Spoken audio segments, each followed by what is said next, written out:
This is Reynolds Podcast, The Creative Mindset. Hi everyone, welcome to The Creative Mindset, a podcast about what the future holds at the intersection of creativity and technology. I'm Rei Namoto, the founding partner of I&Co, a global innovation firm based in New York and Tokyo.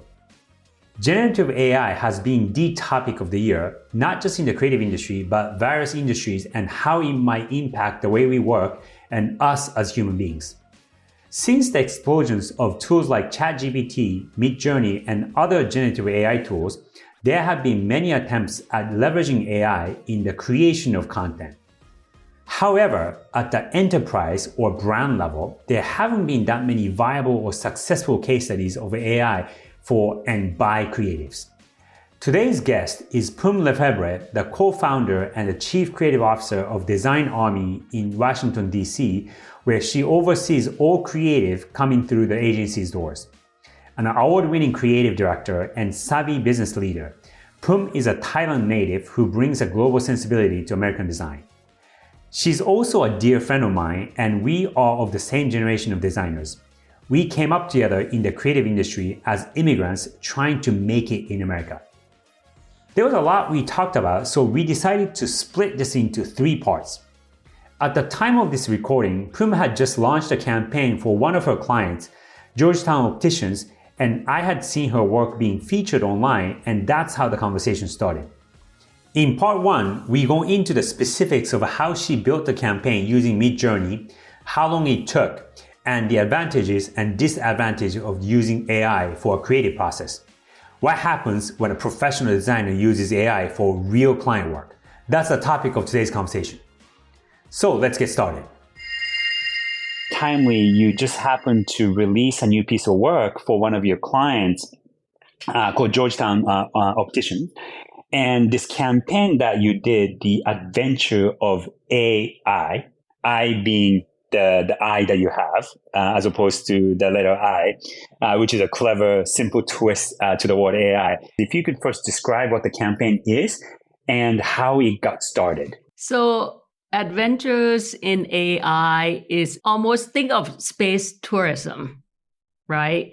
So we reimagine this fictional planet where all of cool people that want to explore the new world travel through this fictional planet. Things of Mars. It looks kind of like Mars. Everything is pink, right? And because of their curiosity, they land into this planet and they walking around. The planet has very rough weather system, right? It's dry air, it's different type of climate. Sometimes it's like really bright UV rays. Sometimes there's a lot of dust. Sometimes there's a lot of pollens because it's a weird planet. So all the tourists, they have to wear glasses in order to protect their eyes. And, we start with that. So they look very chic and cool, whatever from fashion standpoint and eyewear that they wear. Now, they come face to face with alien, and we call it alien. The alien is the fictional creature that is, they are the native of the planets. So at the first time, they're very creepy, and the more, they have both interaction together, the eyes, the aliens become really friendly, and they kind of think of like the Yoda, really teach these people how to take care of their eyes or how to choose glasses and so forth. So it's a really fun story, about adventure in AI planet. For our studio, we take adventure in AI, using AI to learn how to, create a campaign. One thing that I was very impressed by, before we get into the craft of the work, was the timing, right?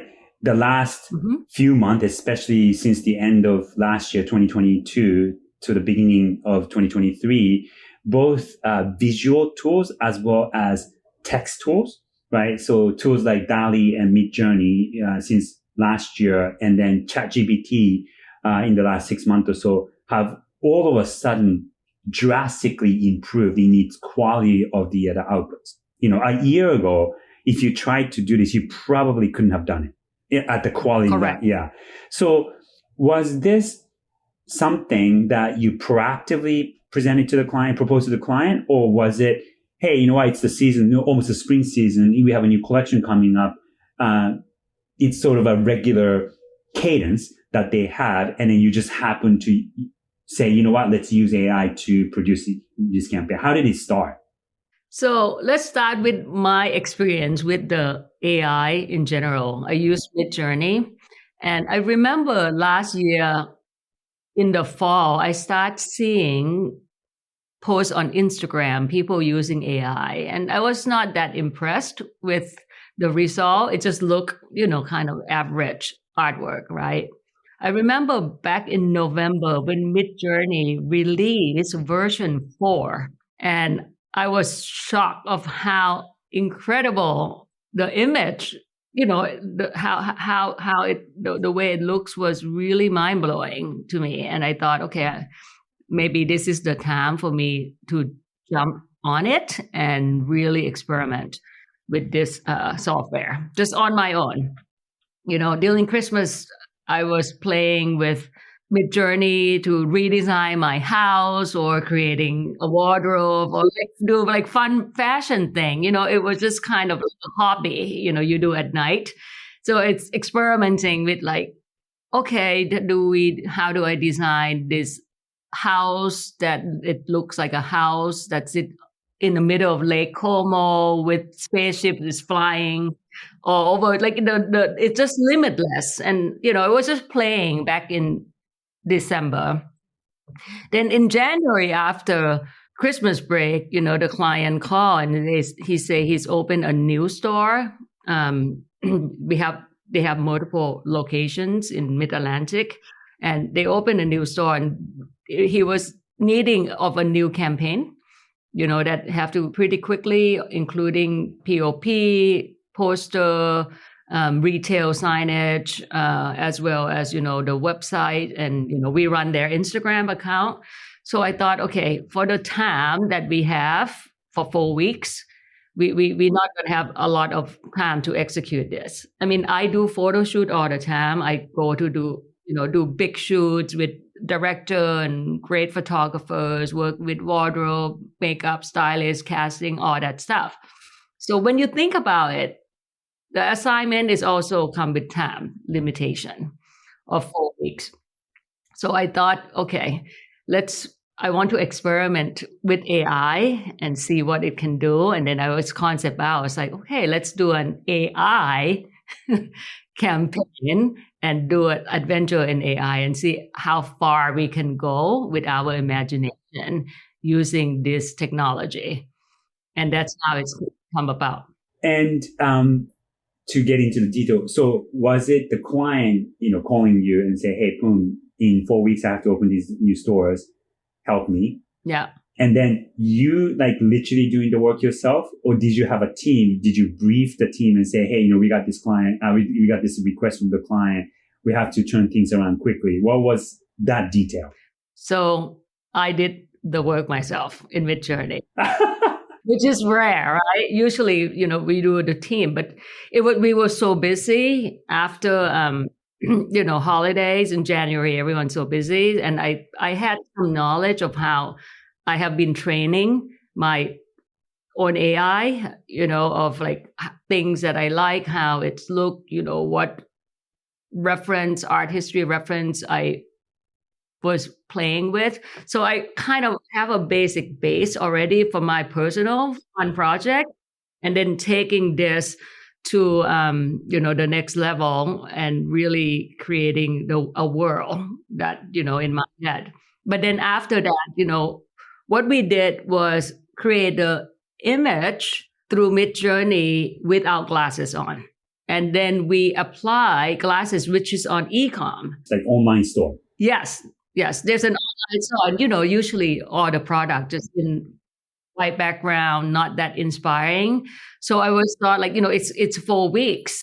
Do I even do a photo shoot of the glasses, which we can do. And some, I think a few we did, and then shoot it in different angle, or do we use the e-com photo, which already come in from like, straight shot, sideways, profile, and so forth. So it's like, okay, let's just see if we can create campaign without a photo shoot at all, right? So we bring the glasses onto the model photo without glasses on and, make that decision. So in a way, for me, it's not only become a creative director, but you are now the director, you are wardrobe stylist, you are casting, all those decisions is now done by one person. But then, I generate all the images and give it to the team to push it further in terms of consistency of the color. We want to make sure the campaign looks beautiful and the color pink is not all over the place. Typography, though, has been added with our team. Yeah, because that one thing Midjourney cannot do very well is type. So let's say if you want to say, imagine Vogue cover from the 1950 era wearing, someone wearing Coco Chanel, and it split out the word Vogue, it's going to spell incorrectly. Midjourney is not very good with typography. Interesting. Yeah. Or like it will spell all wrong. Okay. For the sake of the listener, I want to try to describe the work that you created. Just so that they can visualize. So like you said, imagine this planet outside of planet Earth. It's like a desert, rocky desert. There are a few bodies of water. You see various people, very dashing looking, like you said, perhaps could be in the 50s. But what was interesting was that it could be in the 50s, like i.e. 1950s, or it could be maybe 2050. So there's this retro futuristic feel to these characters, different races. You're naming, Irene, Isaac, Iris, and Iliot. So, you played up this AI versus your eye, all of them. Everybody is wearing pink, very smartly dressed suits, men and women, different races. And all these glasses that to your, what you were saying, the story of this unknown planet is that so that everybody's wearing these, again, retro futuristic looking glasses. And then in the middle of this, it's this creature, a huge creature that's like a balloon. And in the middle, there's a gigantic eye in it. So, and then everything is coordinated in pink. That's sort of the visual and presented like a movie. And I mean, you had made like trailers and little animations and little movies, but it's as if it's a promotion for a fictitious movie. Exactly. And I think that's the fun part, right? I mean, we use AI and we know the look and feel is not going to be like a real photo shoot that you would see in Vogue magazine, but that's intentional, that we want to create the look from, recall the past, the 50s old movie, Hollywood advertising. But then the people looks quite futuristic.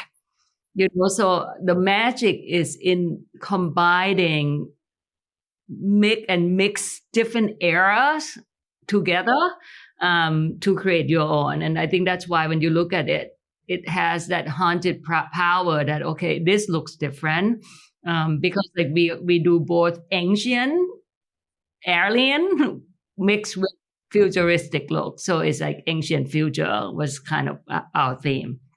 How do we create that look and feel of ancient future?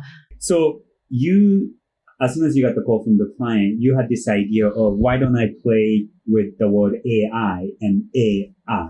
That was the original clever twist. And then you had the idea of these travelers traveling to this unknown planet in the 50s, whether it's 1950s or 2050 or even, 3050, who knows, but these travelers. So tell us, like, what were the prompts that you put in to start off with? And like, what was that process like?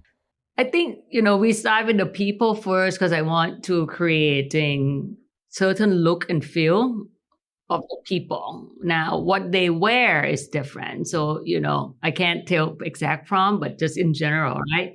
So, imagine 1950 movie poster, from, let's say, Hitchcock style, wearing beautiful pastel pink, Pantone color, be very specific.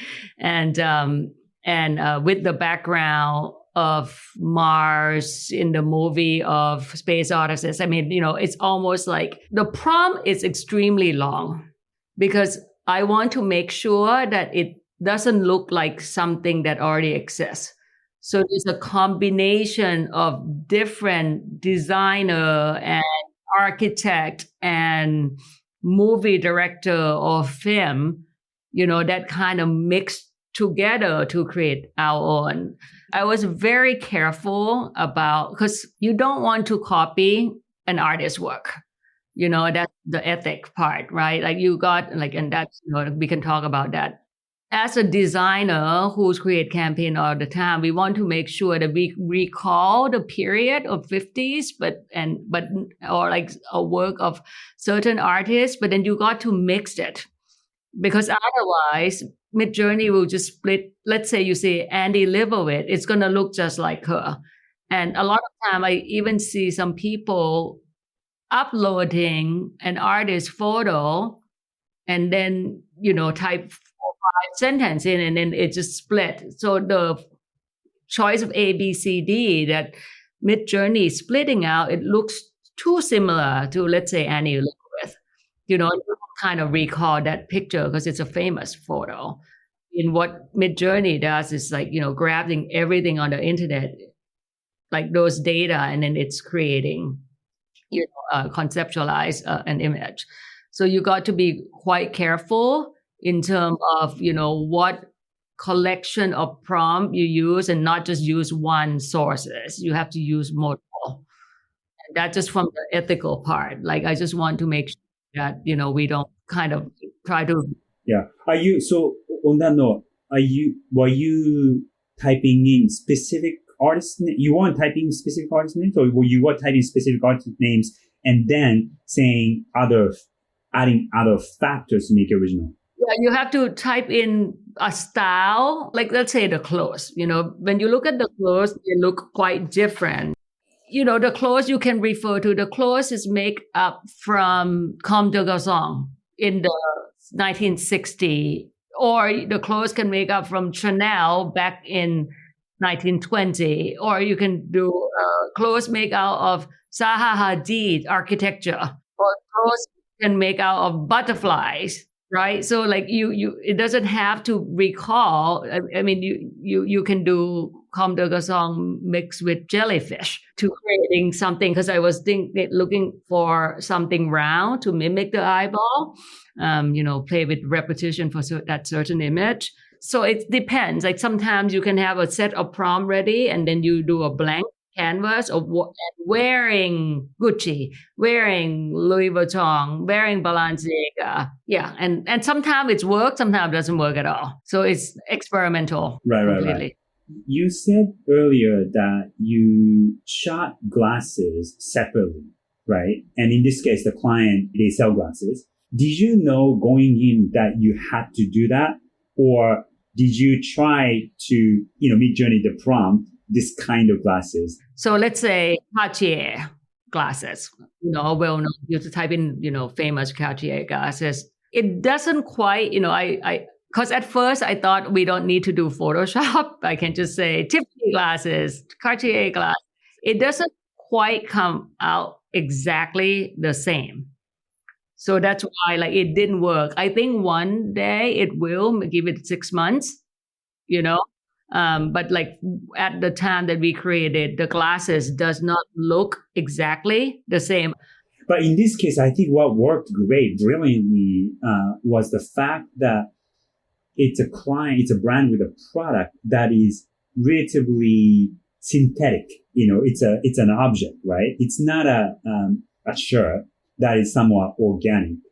it's a synthetic product so that you can shoot it separately and you can Photoshop onto the models, as opposed to if it was, a fashion company with a shirt and multiple layers, it would be very difficult to give Midjourney the right kind of prompt to get exactly the product that they have. Mm-hmm. Yeah.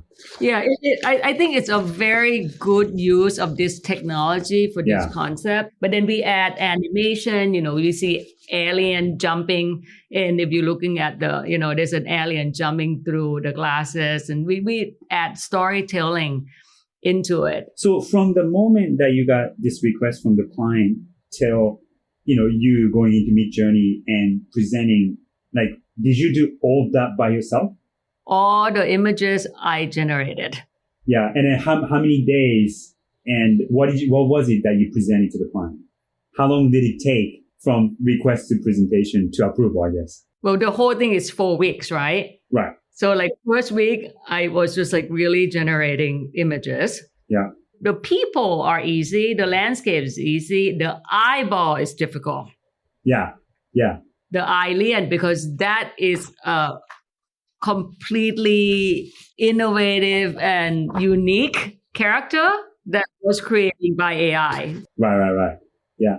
So, so pretty much get back to the process. It took me like a week and a half, 2 weeks to get it where I want it to be. And you should see some of the one that I reject. It's just horrible. It's so scary. The eyeball is so freaky scary.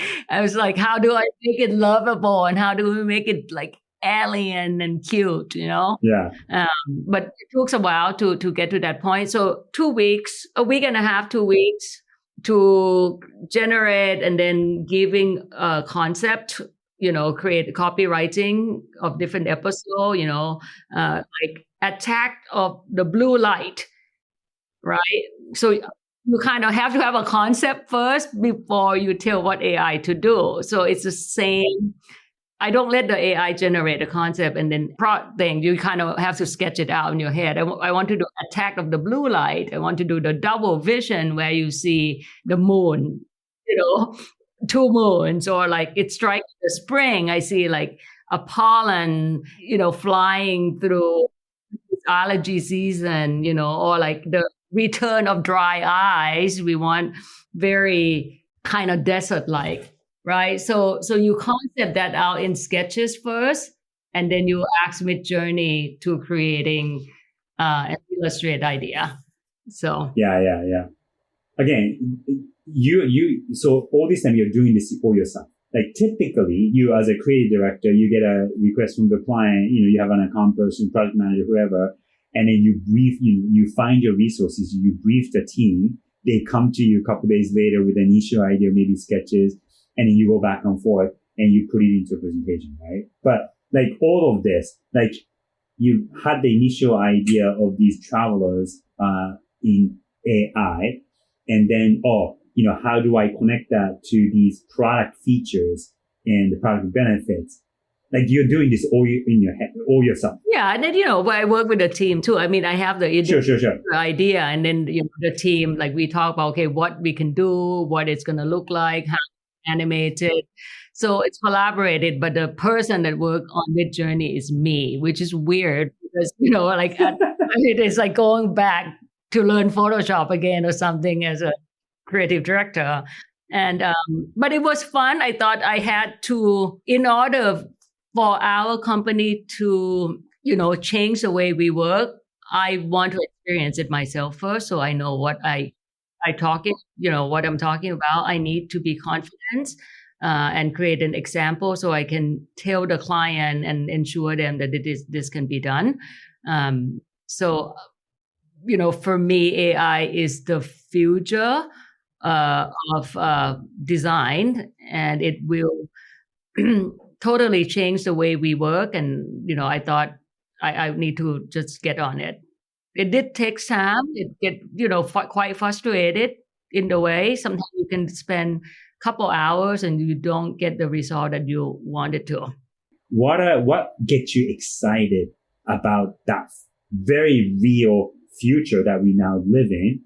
I'm excited because, as a business owner, right, become more creative again. I'm the one that doing the work, which it was supposed to be like fun experimenting. I mean, I probably, we will teach this to everyone on my team to learn how to do it. I'm excited about the possibility of creating something that human might not be able to imagine or not imagine. Human can imagine, but human might not be able to execute. A flying alien. I mean, imagine like doing that eyeball, right? I'm excited about the speed of thinking. Yeah. I mean, as I think, it's like having a magic wand. As I think the idea, I go, bing, here we go, Cinderella with a glass slipper appear right in front of my eye.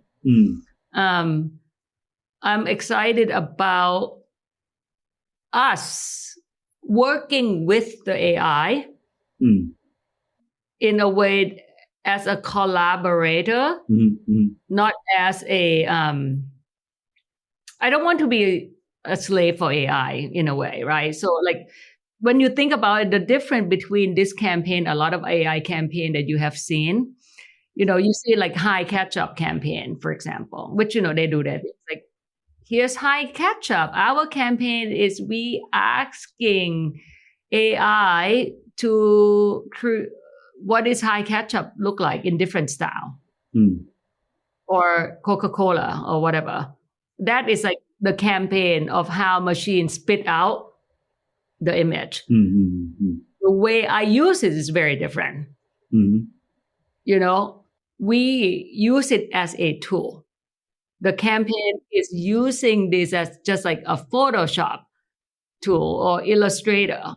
So my relationship with AI is like using them as a tool and not letting their split out result as my campaign. You see what I'm saying? Yeah, sure.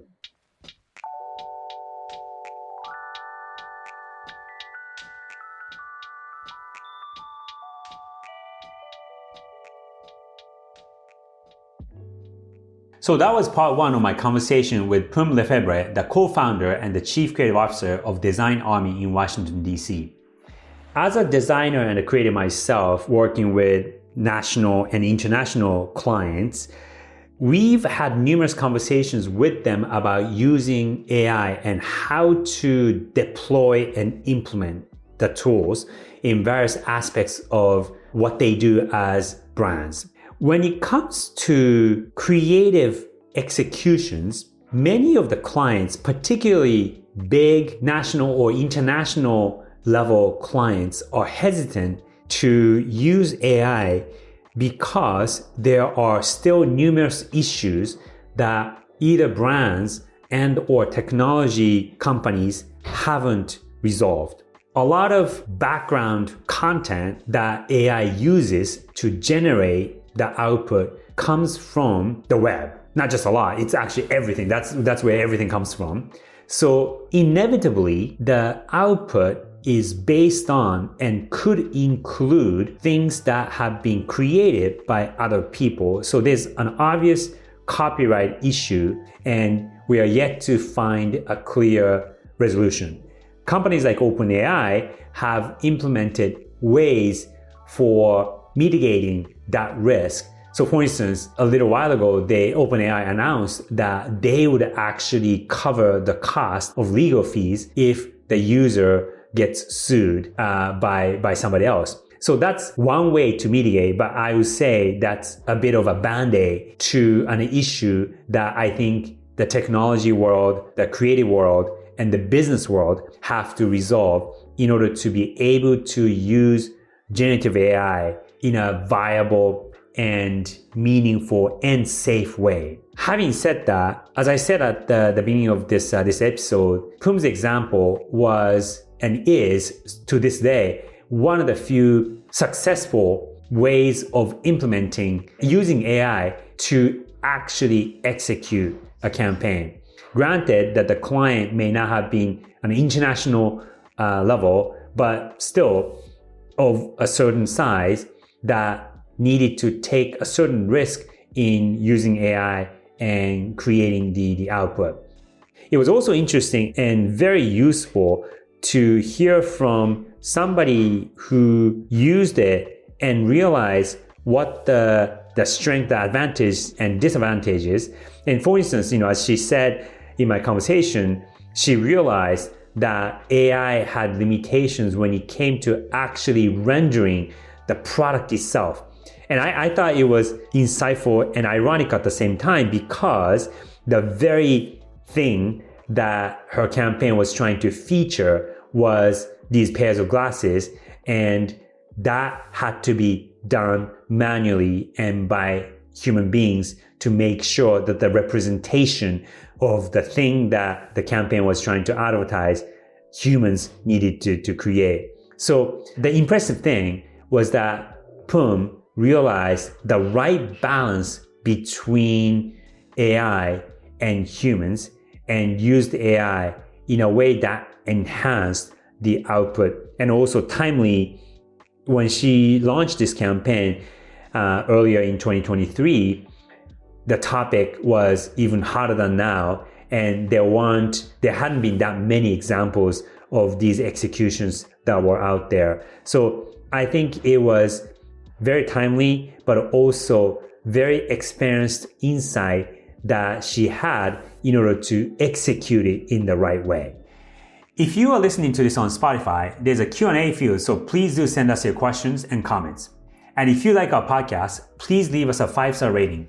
We'd be so grateful.